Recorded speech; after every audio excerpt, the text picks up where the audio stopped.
বৌদি, তোমরা সব নিয়ম পালন করো।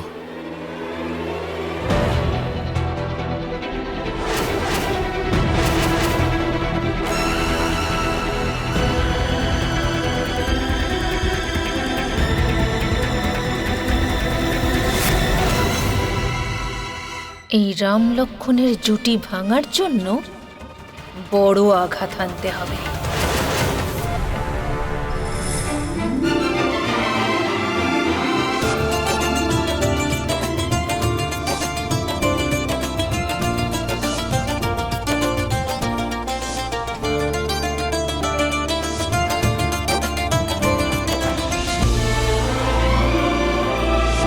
অর্জুনের মন একদম ভালো নেই, একটু দেখা করে আসি।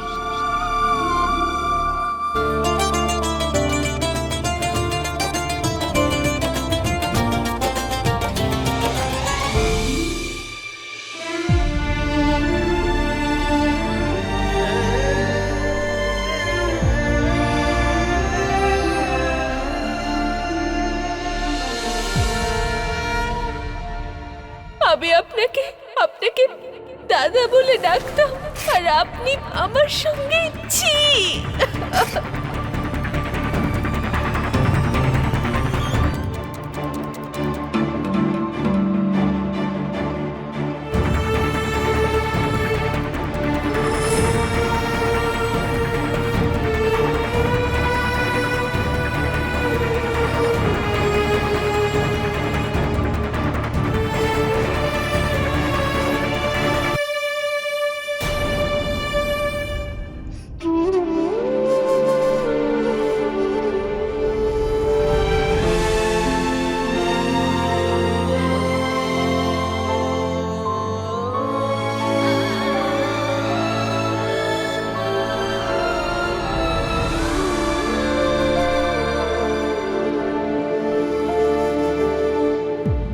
অর্জুন আর অশ্বিনকে একটু একা ছেড়ে দিই।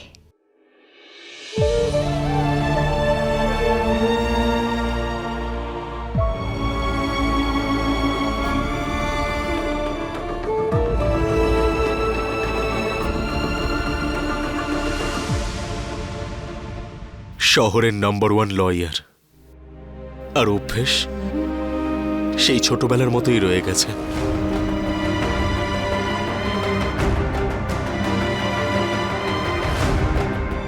অর্জুন দাদা, তুমি জানো, তুমি যখনই মন খারাপ করে থাকো তখনই খাবারের উপরে রাগ দেখাও। নাও, মুখটা খোলো এবার।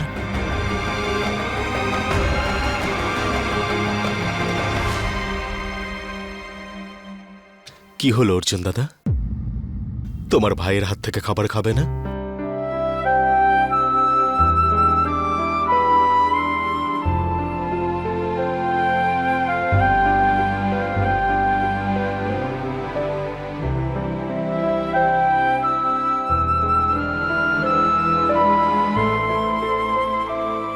অনিমিকা ঠিক আছে তো অশ্বিন? অশ্বিন, যাই হয়েছে তার জন্য আমি দেখো, হয় আমাকে দুটো কড়া কথা শোনাও তুমি, আর না হলে লিটল ব্রাদার। অশ্বিন বলে ডাকলে এমন মনে হয় যেন এক্ষুনি বকা দেবে।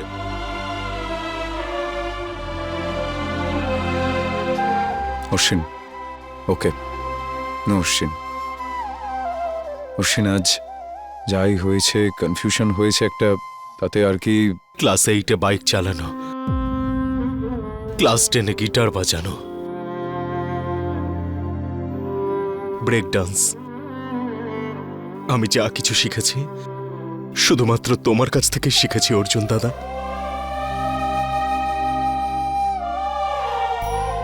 তুমি জানো, স্কুলে যখন আমার বন্ধুরা বড় হয়ে তারা ডক্টর হতে চাইতো, পাইলট, ইঞ্জিনিয়ার, আর আমি কি হতে চাইতাম জানো?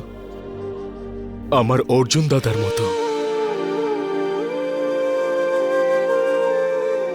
তুমি শুধু আমার দাদা নও, আমার রোল মডেল তুমি, আমার হিরো তুমি। আর হিরো সে কখনো ভুল করতে পারে না, আর কারোর সামনে মাথাও নত করে না সে, আমার সামনেও নয়। অর্জুন দাদা, অনামিকার হয়ে আমি তোমার কাছ থেকে ক্ষমা চেয়ে নিচ্ছি। না না,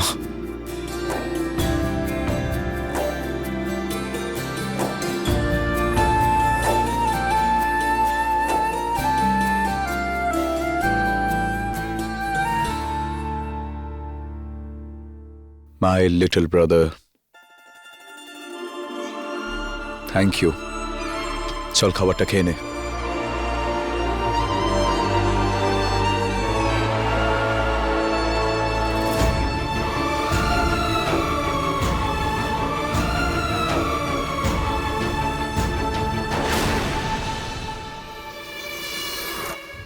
এ কি অনামিকা, তুমি? দিদি তুমি আমায় ক্ষমা করো। আমি ভেবেছিলাম যে আমি অর্জুন দাদার কাছে ক্ষমা চেয়েনি। আমার কারণেই আবার দুই ভাইয়ের সম্পর্কে ফাটল না ধরে যায়।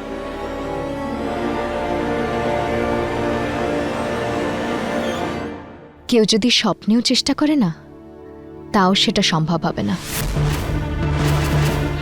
সন্দেহের অন্ধকারকে দূরে সরিয়ে দেওয়ার জন্য বিশ্বাসের শুধু একটু রশ্মি যথেষ্ট, অনামিকা। আর এখানে তো বিশ্বাসের সূর্য উদয় হয়ে আছে।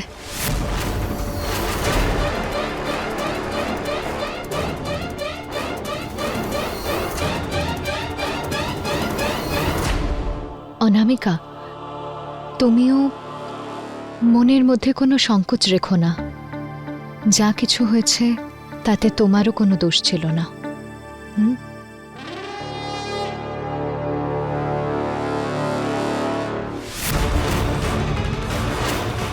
হাতে এই পুড়ে যাওয়ার মতো দাগ, ওইভাবে আমার হাতে কি দেখছে?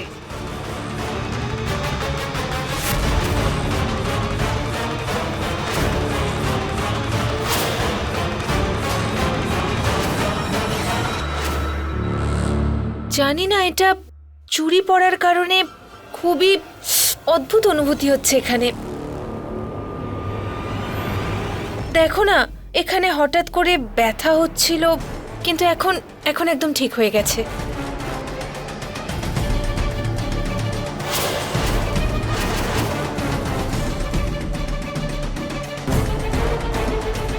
কিছু একটা তো ছিল ওর হাতে।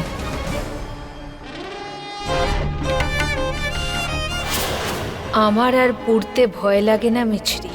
তোর এই বিশ্বাসের সূর্যটাকে উদয় হওয়ার আগেই অস্তাচলে পাঠিয়ে দেব। মিছরি, তুই কতটা ইমোশনাল, সবার দুঃখ ভাগ করে নিতে চাস, তাই না? তাহলে ঠিক আছে, যেই ব্যথা আমি সহ্য করেছিলাম, এবার সেই ব্যথা তুইও সহ্য কর।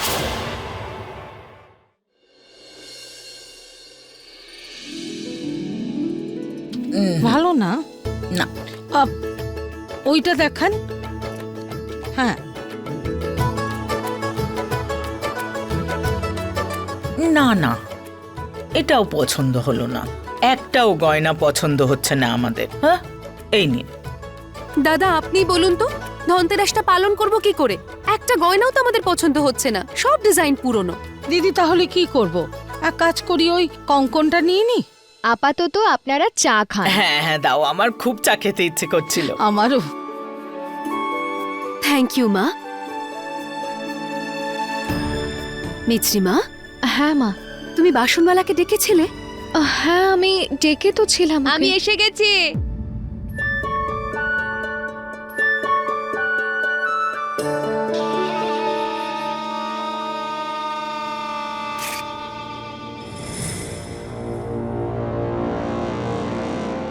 ব্যাস, এবার এটাকে ছুঁয়ো না, কারণ কিছুক্ষণ পরে এই বাসনটা আগুনে তেতে উঠবে। যেই এটাকে ছোঁবে, যেই আগুনের সাথে খেলবে, সে উড়ে যাবে। আরে এসো এসো, ভেতরে এসো, অনেকক্ষণ অপেক্ষা করছি। হ্যাঁ হ্যাঁ, ওখানেই রেখে দাও, এখানে গয়নাগুলো রাখা আছে।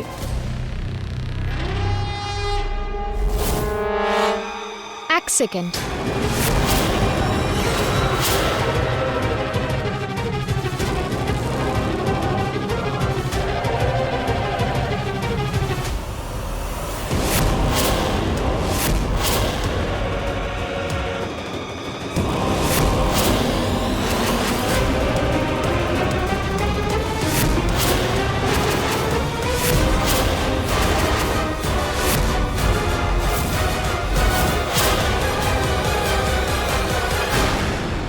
আমি তো আপনাকে ডাকিনি।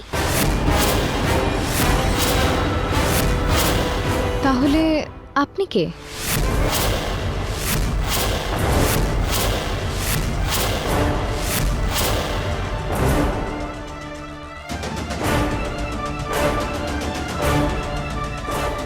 আপনি যাকে ডেকেছিলেন না, তার শরীরটা হঠাৎ খারাপ হয়ে গেছে, তাই উনি আমাকে পাঠিয়েছেন। শরীর খারাপ? আচ্ছা ঠিক আছে, ও আসেনি, এসেছে। হ্যাঁ দেখাও, বাসন দেখাও। আরে না না না, দেখ পূর্ণিমা, ওই দেখ, ওই বড়টাকে আমার খুব পছন্দ হয়েছে। ওতে করে আমাদের মিছরিমা পায়েস বানাবে। এবার তুই কোথায় চললি সিনিয়র বুড়ি? তুই মাঝখানে কেন আসছিস? আরে বড় ঠাম্মি, হ্যাঁ আমি ভাবছিলাম যে এই পায়েসটা যখন বড়দিই বানাবে, বাসনটাও দিদিই পছন্দ করুক, নয়তো আমি করে নিচ্ছি। একদম ঠিক বলেছে অনামিকা, বাসনগুলো ভারী বড় দিদা। আপনি বসুন, আপনি বিশ্রাম নিন। ঠিক আছে বাবা, তোমরা দুই যা মিলে ঠিক করে নাও, আমি একটু গিয়ে বসি। এবারই আসল মজাটা হবে, যখন এই মিছরির হাত পুড়বে।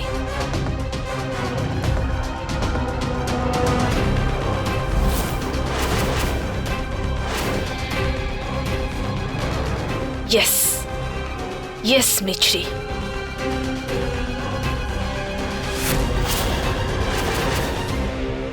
বড় দিদা, এই বাসনটা পছন্দ না আপনার?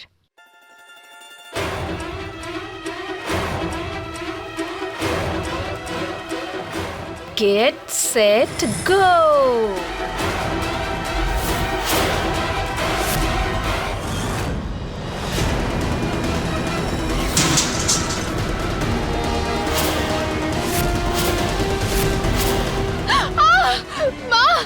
মিছরি, আরে না মা, কি হলো? কি হলো? হে ভগবান, আরে বাবা। এর হাতটা কতটা পুড়ে গেছে। কতটা পুড়ে গেছে?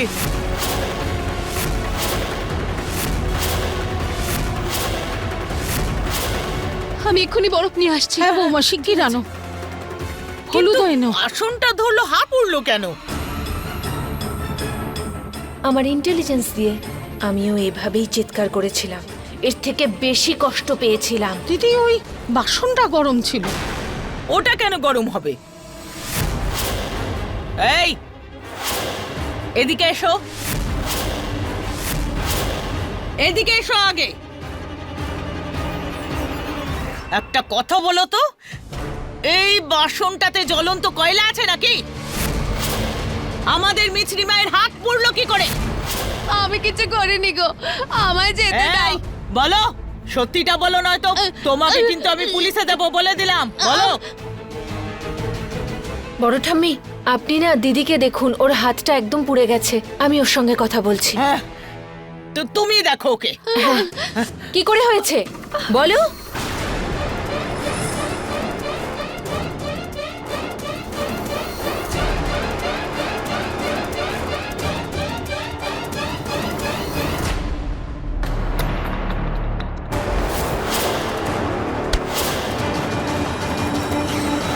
কতটা পুড়ে গেছে। ব্যাস ব্যাস ব্যাস, এই তো হয়ে গেছে। হাতে একটু বরফ দিলে ঠান্ডা হবে, আরাম পাবে তুমি। বড় দিদা খুব জ্বালা করছে। তুমি তো আমার সাহসী মেয়ে, ঠিক হয়ে যাবে মা।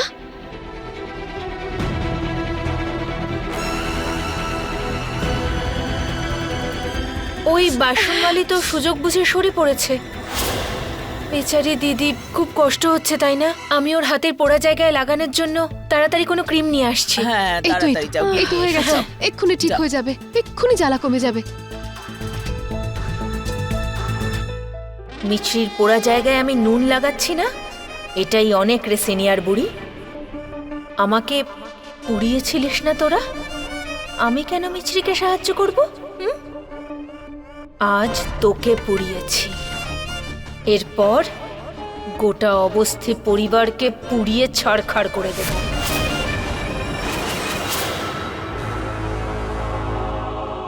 মা, ডাক্তারকে হ্যাঁ ডাকি? মা, আমি অর্জুনকে বলছি। অর্জুন! তোমরা সবাই ওর সঙ্গে আছো, তবু ওর হাতটা কিভাবে পুড়লো তোমরা কেউ দেখোনি? আরে অর্জুন! আর তুমি একটু নিজের খেয়াল রাখতে পারো না? যখনই দেখি তখনই এরকম করে বেড়াচ্ছ। অর্জুন, এখন অন্তত বকবেন না প্লিজ। কোনো প্রয়োজন নেই, আমার সঙ্গে কথা বলার কোনো দরকার নেই। ডাক্তার, আপনি আমাকে বলুন, আমার কি হসপিটালে যাওয়ার প্রয়োজন আছে নাকি অ্যাম্বুলেন্স ডাকবো? আমি বলুন আপনি। রিল্যাক্স মিস্টার অর্জুন, আপনার ওয়াইফের বেশি আঘাত লাগেনি। আমি মেডিসিন দিয়ে দিয়েছি, শুধু খেয়াল রাখবেন এই হাত দিয়ে যেন বেশি কাজ না করে। হ্যাঁ একদম। 1 সপ্তাহের মধ্যে ঠিক হয়ে যাবে। আচ্ছা ডক্টর। তাহলে আসছি, কেয়ার করবেন। Thank you. একটু বেশি পুড়ে গেছে তাই না? হ্যাঁ দিদি, কিন্তু মিছরি আজকের আরতি করতে পারবে না?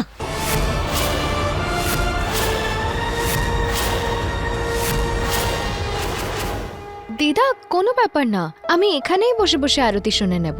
আমি এখানেই বসে বসে আরতি দেখে নেব। আমি ভাবছিলাম আজকে শুধু প্রদীপটা জ্বালিয়ে দিই, মিছরি ঠিক হয়ে গেলে না হয় আরতি করা যাবে। তাই নাকি মা? যখন আমার মা লক্ষ্মীর কাছ থেকে সুখ সমৃদ্ধি চাওয়ার পালা এলো, অমনি আরতি ক্যান্সেল?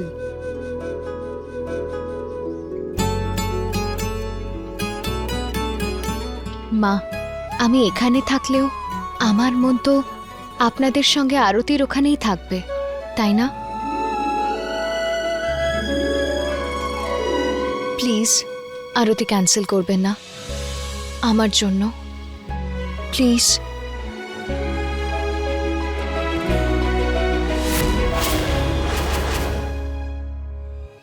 ঠিক আছে রে মা। খুব জেদি মেয়ে আমার। চলুন মা, আরতির ব্যবস্থা করি। হ্যাঁ বৌমা, ঠিক আছে। নিজের খেয়াল রাখবে, খেয়াল কিন্তু। রাখিস ওর। কোনো সমস্যা হলে একদম। ডাকবে। হ্যাঁ আমায়। মা। নিজের খেয়াল রেখো। হ্যাঁ, এসো দিদি।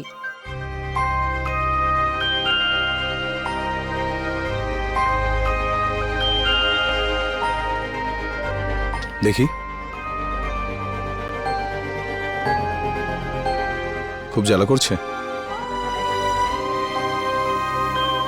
জ্বালা করছিল, এখন ভালো লাগছে। Stupid girl. এখন কি এখানে বসে বসে স্মাইল করতে থাকবেন? যান, আরতি শুরু হবে তো। এক্সকিউজ মি, তুমি যদি জেদি হয়ে থাকো, আমিও তোমার থেকে অনেক বেশি জেদি। ওই আরতিতে আমাকে একলা যাওয়ার জন্য আমাকে কেউ কনভিন্স করতে পারবে না। আর তাছাড়াও তোমার খেয়াল রাখাটাই আমার কাছে পুজো করা। অর্জুন, আপনি এভাবে নো, নট অ্যাট অল। তুমি এসব বাদ দাও, আই এম সিরিয়াস। আমাকে ছাড়া না গেলেও আমার সঙ্গে যাবেন তো? মিছরি, ডাক্তার এক্ষুনি বারণ করবে। তো আমি কোন বর্ডারে যাচ্ছি যুদ্ধ করার জন্য? যদি অসাবধান হই তাহলে আপনি সামলে নেবেন। অলওয়েজ। আচ্ছা অর্জুন, আপনি যান, আমি আসছি। ঠিক আছে, তাড়াতাড়ি এসো।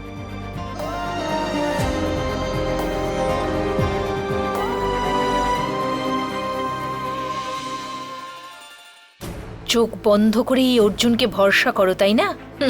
আজ যখন সবার চোখ খুলবে তখন দেখবে যে এই অনাথ আরতি করার অছিলায় কিভাবে তোমার নিজের ছেলে স্ত্রীর প্রতি কুনজর দিচ্ছে।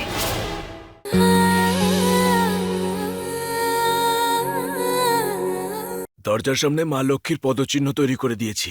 স্বামী স্ত্রী মিলে একসাথে প্রার্থনা করলে তবেই মা লক্ষ্মীর কৃপা হবে। আচ্ছা ঠাকুর মশাই। অর্জুন,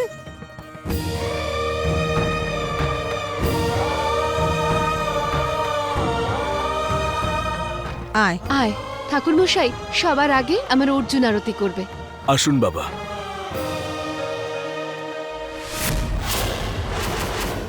ओम त्रिजंत्री मंगला काली भद्रकाली कपालिनी दुर्गा क्षमा शिवा दात्री भद्रकाली स्वाहा। মিছরিকে ডাকুন, আরতি তো উনি করবেন। ঠাকুর মশাই, আজ মিছরি পারবে না, তাই আজকে দিদি করবে। দিদি, তুমি জোরে জোরে গেও যাতে মিছরি ওখান থেকে শুনতে পায়।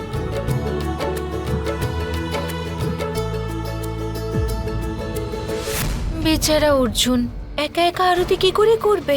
আরতিতে ওর পাশে আমিই দাঁড়িয়ে পড়ছি। এই নিন। মিছরি, শুরু হয়ে গেছে আরতি, তাড়াতাড়ি এসো। বলো মা লক্ষ্মীর জয় জয় মা লক্ষ্মী। মা, আরতি শুরু হয়ে গেছে।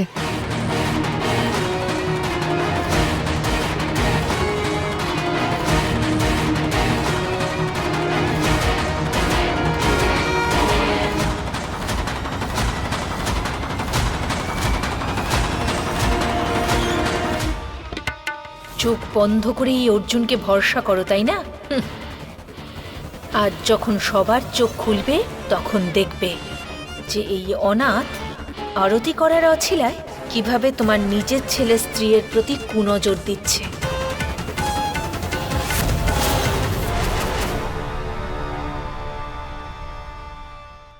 ফাইনালি তুমি এসে গেছো আমার স্টুপিড। সরি, আমার বুঝতে একটু ভুল হয়েছিল। এটা বুঝতে ভুল নয়, এটা জেনে বুঝে ভুল অর্জুন দাদা। অর্জুন! অর্জুন!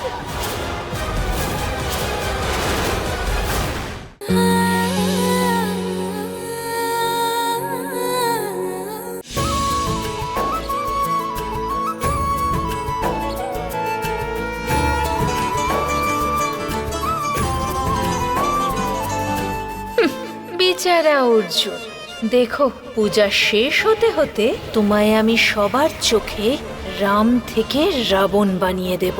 এই নতুন খেলাটা তো তোমাকে সমস্যায় ফেলবে।